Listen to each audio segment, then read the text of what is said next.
আজিজুল হাকীম। তিনি এমন সত্তা, তোমরা যখন তোমাদের মায়ের পেটের ভেতরে ছোট্ট একটা ভ্রূণ কণা ছিলা, তখনই তোমাদের চেহারার আকৃতি দিয়েছে কে?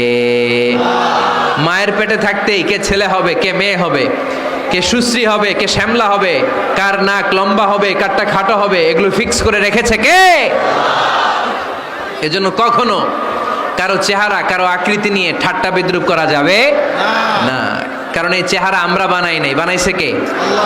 প্রত্যেককে যদি আল্লাহ তাআলা প্রত্যেকের নিজের চেহারা ডিজাইন দেওয়ার সুযোগ দিত, তাহলে আমরা আমাদের চেহারা কি এরকম বানাইতাম?